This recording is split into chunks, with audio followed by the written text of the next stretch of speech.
예수님의 십자가 죽음 앞에서 초토화되었던 제자들, 부활하신 예수님을 만나서도 그들은 단단해지지 못했습니다. 그런 그 연약한 제자들을 위해서 예수님께서 40일간 특별 과외를 하십니다. 예수님의 그 부활하심의 그 모습을 그들에게 분명하게 보여주시고, 또 예수님의 그 복음의 핵심, 그 하나님의 나라, 하나님의 나라의 일을 그들에게 말씀해 주셨어요. 제자들은 참으로 특별한 경험을 했습니다. 여러분 같으면 어떤 느낌을 받으셨겠습니까? 이들은 어떤 그 경이로움을 느꼈을 거예요. 하지만 제자들은 여전히 그 관심이 예수님께서 그 하나님 나라의 일에 대해서 말씀하셨음에도 불구하고 지금 자기들 나라, 육신의 이 나라, 이스라엘이 어떻게 회복될 것인지, 언제 회복될 것인지, 어떻게 회복될 것인지 거기에 관심을 두고 있었습니다.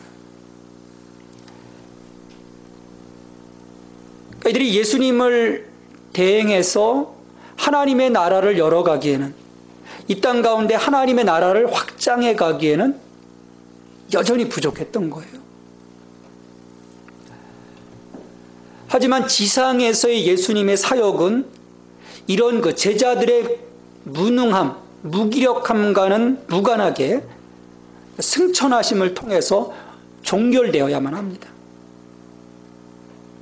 예수님의 이 땅에 오심, 그리고 공생애, 십자가의 죽음, 부활, 승천, 이것을 통해서 이 땅에서의 그 지상의 사역을 마감하셔야 합니다. 왜냐하면 이 예수님의 승천은 이 공간적인 떠나심의 사건이 아닙니다. 단순히 그런 그 떠나심의 사건보다는 이 땅에 남게 될 제자들을 위해서, 그리고 믿음의 고백 위에 세워질 교회를 위해서, 오늘 우리 그리스도인 한 사람 한 사람을 위해서 보혜사 성령을 보내주시기 위한 꼭 필요한 과정이었기 때문입니다. 우리가 지난주 말씀드렸잖아요. 유익한 것이다. 왜? 성령을 우리에게 보내주시기 위한 출발점이기 때문입니다. 예수님은 누가복음 24장 49절에서 승천하시면서 제자들에게 말씀하셨습니다. 볼지어다 내가 내 아버지께서 약속하신 것을 너희에게 보내리니 너희는 위로부터 능력으로 입혀질 때까지 이 성에 머물라. 오늘 본문 사도행전 1장 4절 말씀에서도 사도와 함께 모이사 그들에게 분부하여 이르시되 예루살렘을 떠나지 말고 내게서 들은 바 아버지께서 약속하신 것을 기다리라. 예수님의 명령을 기록하고 있습니다.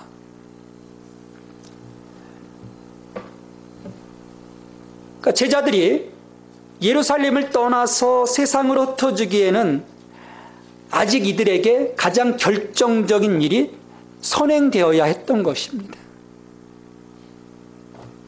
아직 완성이 이루어지지 않은 거예요. 출발할 수 없는 거죠. 그렇기 때문에 예수님은 제자들에게 당장 뛰쳐나가 뭔가를 행동하려고 하기보다는 그들에게서 하나님의 약속이 먼저 이루어지기를 기다리라. 기다리라 말씀하는 것입니다. 이것은 하나님의 구속사의 과정에 있어서 매우 중요한 충고입니다. 신앙생활 하다 보면 사람들이 많이 성급해합니다. 기다릴 줄 모릅니다. 하나님이 약속하셨음에도 불구하고 조급한 거예요. 대표적인 케이스가 이스라엘의 초대왕 사울이잖아요. 일주일을 기다려라. 일주일 뒤에 예배 드리고 전쟁에 임하자. 근데 상황이 급박해지니까 기다리지 못하지 않습니까? 그리고 자기가 하잖아요. 하나님의 일을 자기가 해버립니다. 더욱이 제자들은 예수님의 십자가의 직면에서 실패했던 경험을 갖고 있습니다.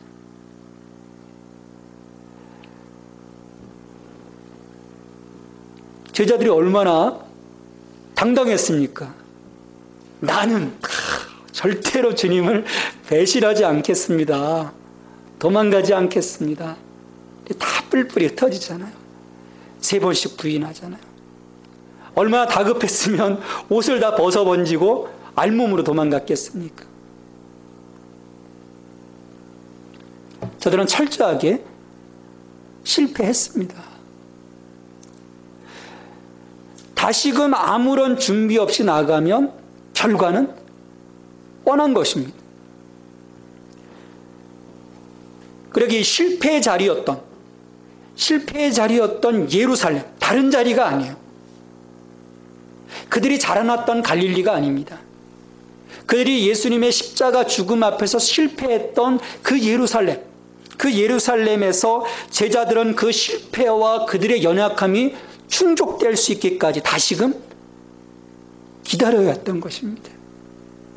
그 충족은 누가 시켜주는 거죠? 자기들이 아니에요. 하나님이 행하시도록 그들은 기다려야 했던 것입니다. 오늘 우리에게도 보면 이 실패한 제자들의 그림자를 갖고 있습니다. 우리 안에 있어요. 자신의 내면이 하늘의 것으로 채워지기 전에 자기만의 생각으로 한 발 앞서 나가려고 하는 경우가 우리 가운데 있기 때문입니다. 예수님과 하나님의 나라에 대해 교회 생활에 조금 듣고 안다고 해서 그냥 자기 방식대로 봉사하고 전도하고 행동해도 된다고 생각합니다. 물론 초기의 열정만으로 잘할 수 있어요. 막 예수 믿고 막 불이 붙어서 얼마나 잘하는지 몰라요. 잘할 수 있습니다. 종종 대단한 결실도 맺을 수 있습니다. 하지만 제가 지금까지 수십 년간 목회 현장에서 본 경우들을 보면 대부분 오래가지 못했습니다. 더욱이 이로 인해서 가장 중요한 하나님의 나라의 일을 망치기까지 했습니다. 그리고 그 여파는 무엇보다도 본인에게 엄청난 파장으로 밀려와서 결국 실족하고 만다는 것입니다.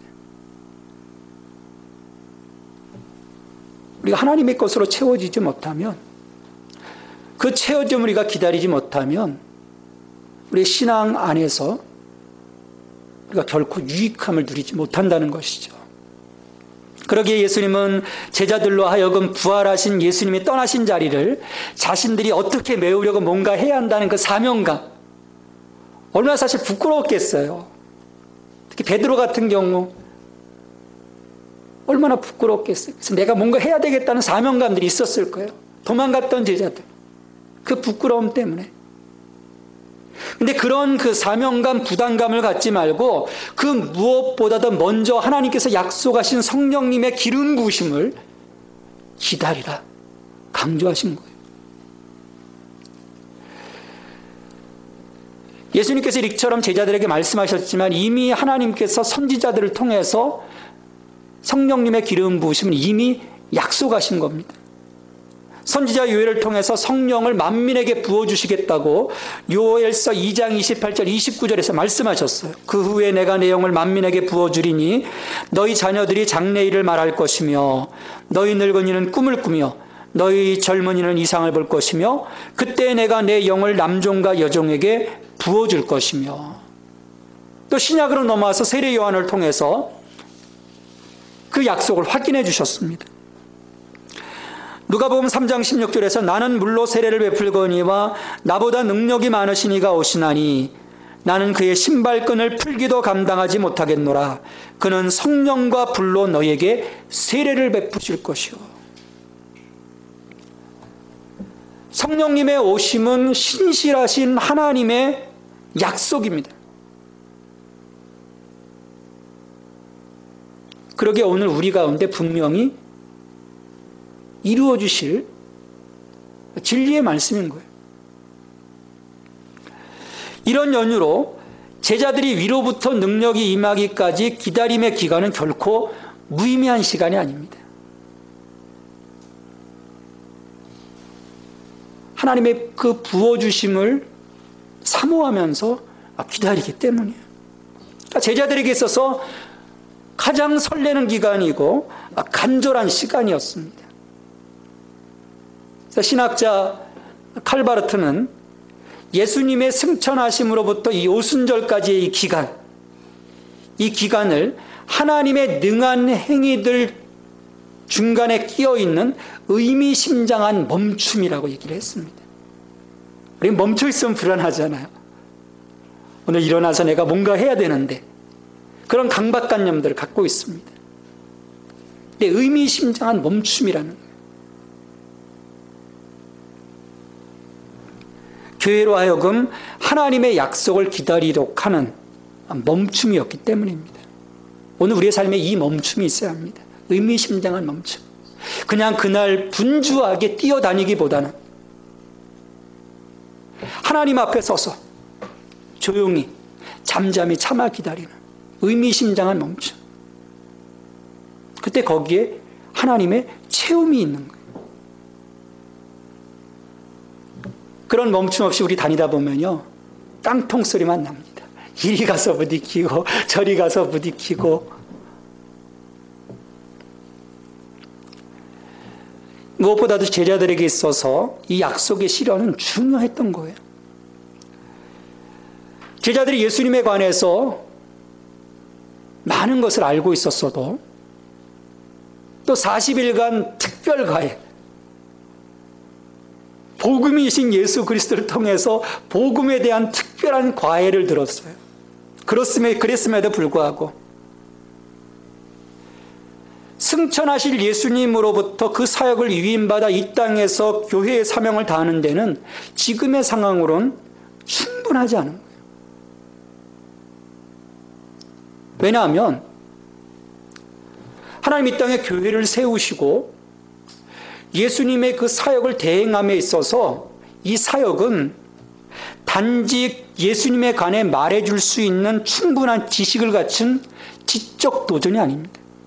그냥 내가 뭔가를 듣고 예수님이 이런 분이시다, 예수님이 이런 분이십니다 외치는 그런 도전이 아니라는 거예요. 오히려 예수님께서 이 땅에서 행하셨던 사역,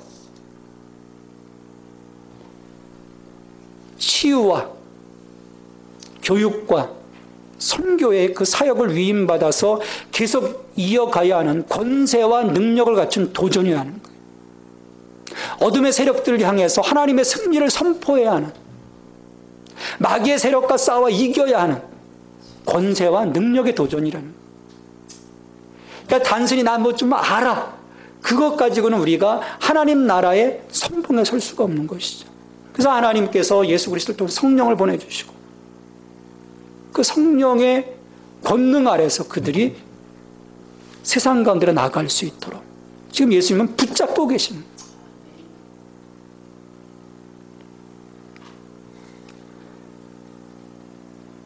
그래서 부활을 목격하고 부활하신 주님과 40일간 하나님 나라 비밀을 들었음에도 불구하고 바로 이와 같은 이유로 인해서 제자들은 성령의 오심을 위해 제자들에게 있어서는 실패의 자리이자 적지 아닙니까? 지금 대제사장 종교 지도자들이 있잖아요. 그 적지인 예루살렘에서 기다리고 있어야 했던 것입니다. 하나님은 우리를 오늘 구원의 자리로 불러주셨습니다.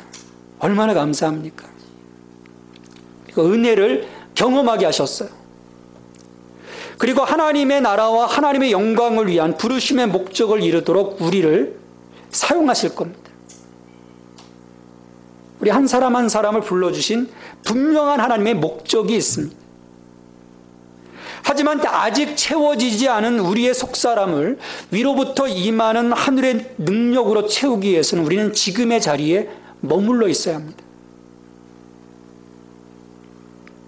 제자들이 예루살렘이라고 하는 이 실패 자리에 머물러 하나님의 약속을 기다렸듯이 인내함과 간절함으로 내가 먼저 행동하는 것이 아니라 하나님이 내게 권능을 주시고 하나님이 나를 이끌어 가시도록 우리가 기다릴 수 있어야 돼요. 그때 우리는 하나님과의 새로운 접촉점, 하나님과의 새로운 접촉점을 찾게 될 것입니다. 그리고 그와 함께 하나님은 우리에게 새로운 출발을 명해 주실 거예요. 그러기 전에 먼저 우리가 떠날 때 우리는 항상 실패하게 되는 것이죠. 그리스도인으로서 세상을 향해 증인으로 하나님의 대행자로 살아가는 것은 우리 스스로 이뤄가는 일이 아닙니다. 하나님이 나를 세워주셔야 돼요. 내 욕심으로 되는 것이 결코 아닌 것입니다. 이처럼 이 실패자리인 예루살렘에서 기다리고 있을 때 제자들은 성령으로 세례를 받게 될 것입니다. 오늘 본문 5절 말씀을 보시면 예수님은 제자들에게 말씀하셨습니다. 요한은 물로 세례를 베풀었으나 너희는 몇 날이 못되어 성령으로 세례를 받으리라. 성령으로 세례를 받으리라.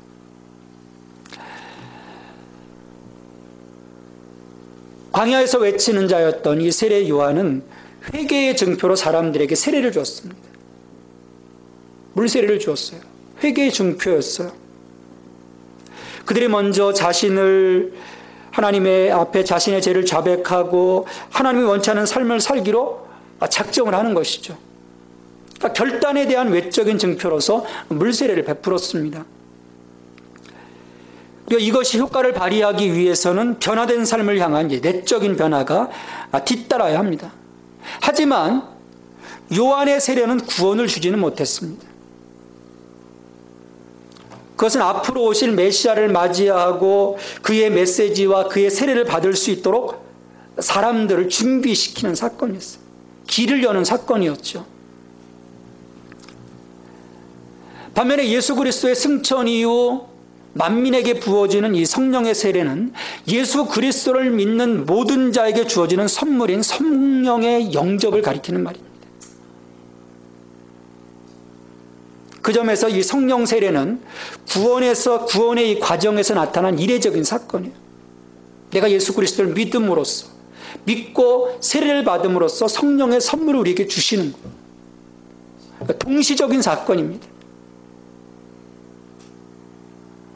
그러니까 내가 오늘 예수 그리스도를 고백했다. 믿음으로 나의 주님으로 영접했다.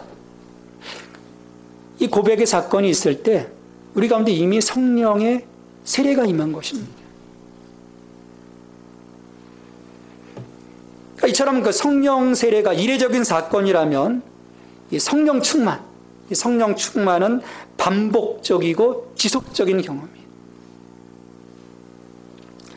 그러니까 우리가 성령 세례를 경험했다고 다 끝난 것이 아닙니다. 어떤 이든 잘못이에요. 성령 세례 받아서 끝났어. 그건 이례적인 사건이에요. 우리가 하나님 앞에서 사는 날까지, 하나님 앞에 서는 날까지 성령 충만함을 위해 기도하고 소망해야 합니다. 그러니까 성령 안에 끊임없이 거할 수 있도록. 왜냐하면 그래야 우리가 하나님 나라에서 또 이 땅에서 하나님 백성으로 살아갈 수 있기 때문입니다. 성령 충만해야. 그러니까 모든 문제 해결은 성령 충만함이 있습니다. 성령 충만하면 내 인생의 모습들, 내 가정의 모습들 잘못될 수가 없죠.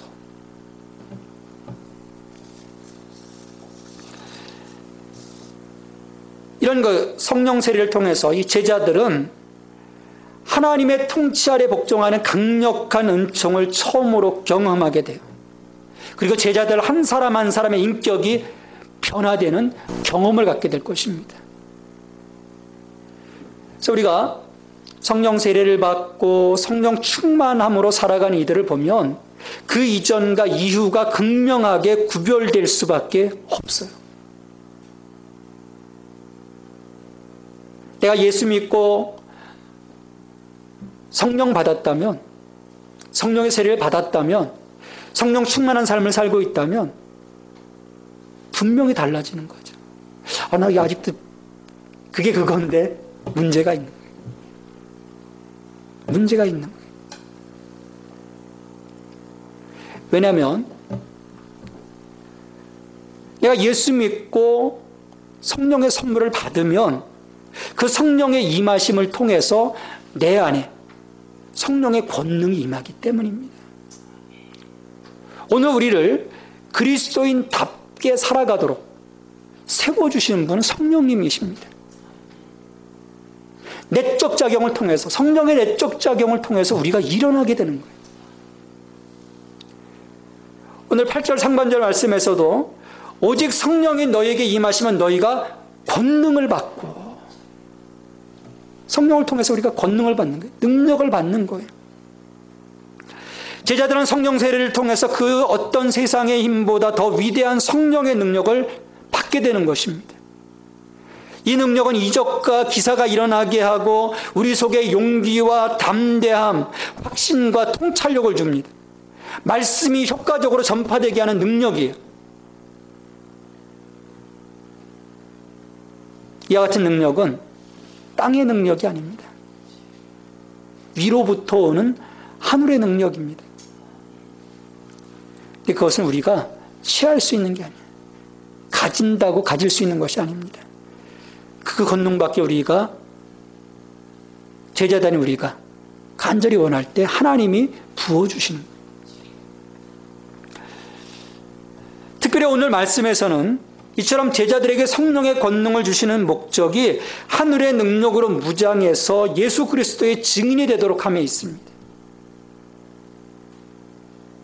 우리의 삶을 풍성하게 하고 우리의 삶을 보다 능력 있게 하고 거기에 주목적 있는 것이 아니고, 오늘 우리에게 성령을 주시는 목적은 우리로 하여금 예수 그리스도의 증인이 되도록 하기 위해서 우리에게 성령을 부어주시는 거예요. 성령이 임하시면 권능을 받고 예루살렘과 온 유대와 사마리아 땅끝까지 이르러 내 증인이 되리라. 성령에 의해서 제자들은 말씀과 행위를 통해 예수님의 그리스도이심을 증거하는 예수님의 증인이 될 수 있다는 거예요. 제자들 스스로 증인이 되는 것이 아닙니다. 성령께서 주도권을 쥐고 세워가시는 것입니다. 그렇게 우리가 진실을 확인하는 것만으로 증인이 될 수가 없어요. 증인이 되려고 하면 우리에게 성령이 오셔야 합니다. 성령이 임하셔야 돼요. 그 권능이 임하셔야 돼요. 오순절 성령 강림을 통해 권능을 받은 제자들과 성도들에 의해서 복음은 예루살렘과 유대와 사마리아와 땅끝까지 흘러갔습니다. 하나님 나라가 확장되어 갔습니다. 이렇게 증인은 성령에 의해 세워져 가는 사람입니다. 우리가 능력이 있다고, 언변이 좋다고, 사교적이라고 해서 증인이 되는 것이 아니에요. 정말 부족해도, 사람 앞에 서기 힘들어도 성령께서 우리를 증인으로 세워주시면 예수님을 증거하는 증인이 될 수 있습니다. 예수님은 이처럼 성령의 세례를 통해 권능을 받도록 제자들에게 보혜사 성령에 대한 약속을 하시고 승천하셨어요. 이 땅에 남은 제자들과 예수님을 따르던 자들은 성령님의 오심을 소망 중에 기다려야 했습니다. 근데 무엇보다도 예수님의 승천하신 이후 제자들의 행동이 달라졌습니다. 승천하신 이후 그들은 드디어 깨달았던 것입니다. 하나님께서 교회에 요구하시는 행동은 어떤 사업이나 인간적인 열정, 인간의 어떤 그 열정적인 노력, 그 이상의 것이라는 사실을 깨달았던 거예요. 자기들만의 힘으로, 자기들만의 지혜로 할 수 없다는 사실을 깨닫기 시작한 겁니다. 그러기 이들에게 새로운 변화가 나타납니다. 성령의 능력을 얻고자 한 곳에 모여 성도들이, 120명의 성도들이 모여 기도에 전념하기 시작해요. 14절 말씀에 보면 제자들과 함께 예수님을 따르던 여러 사람들이 모여서 마음을 같이하여 오로지 기도에 힘쓰더라 했습니다. 사실 그 전만 하더라도 제자들은 1시간도 깨어서 기도할 수 없었어요. 예수님께서 감람산에서 십자가를 앞에 두시고 간절히 기도하실 때 너희들도 여기서 좀 깨어 있어서 기도하라. 그리 가서 기도하셨잖아요. 근데 돌아왔을 때 어떻게 했습니까?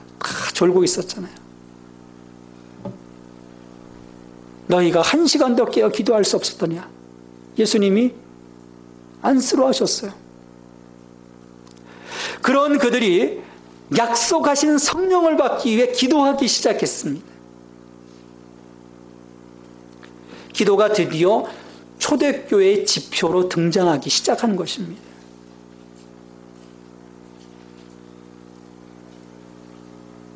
무작정 기다리는 것이 아니에요. 이들에게 기다림이 한 번 있었습니다. 예수님이 약속하셨잖아요. 내가 부활할 것이다. 갈릴리로 가서 기다려라. 그런데 우리 말씀을 보면 어떻습니까? 이들이 가서 무의미하게 기다립니다. 기다리다 지쳐서 물고기 잡으러 나갑니다. 기도하지 않았었거든요. 여기서 이들의 기다림은 의미 있는 기다림으로 시작이 되는 거예요. 기도하기 시작한 거예요. 지체 없이 모든 것을 해결하는 시대에 살고 있는 성급한 현대인들인 우리들에게 있어서 기다림이란 사실 힘든 부담입니다. 어디 가서 좀 기다리려고 하면요, 정말 힘들어요.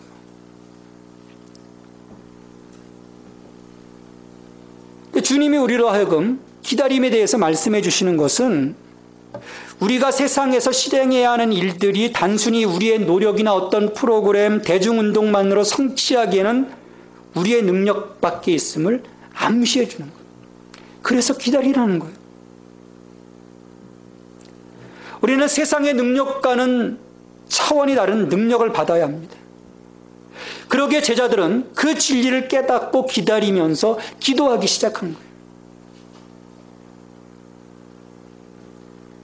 막연히 기다리는 것은 의미가 없었기 때문입니다. 중요한 것은 왜 우리가 기다리고 기도해야 하는가? 이것은 성령의 은사가 하나님이 분명 약속하셨음에도 불구하고 교회 안에 또 그리스도인 한 사람 한 사람에게 보장된 전유물이 아니라는 사실입니다. 만민에게 부어주시겠다고 하셨어요. 분명히. 근데 왜 하나님은 제자들로 하여금 기다리게 하셨고 기도하게 하셨습니까?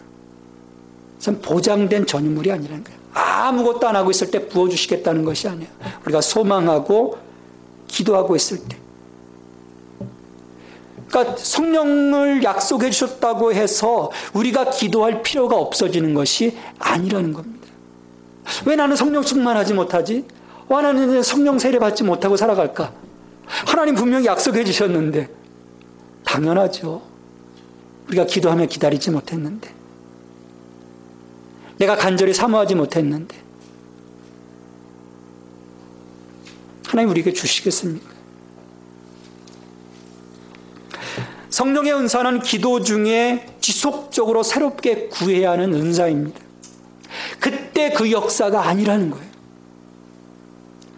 막연히 주시겠지 기다리는 것만이 아니라 간절함으로 마음을 합하여 기도할 때, 기다릴 때 하늘로부터 임하는 선물을 우리도 누리게 될 것입니다.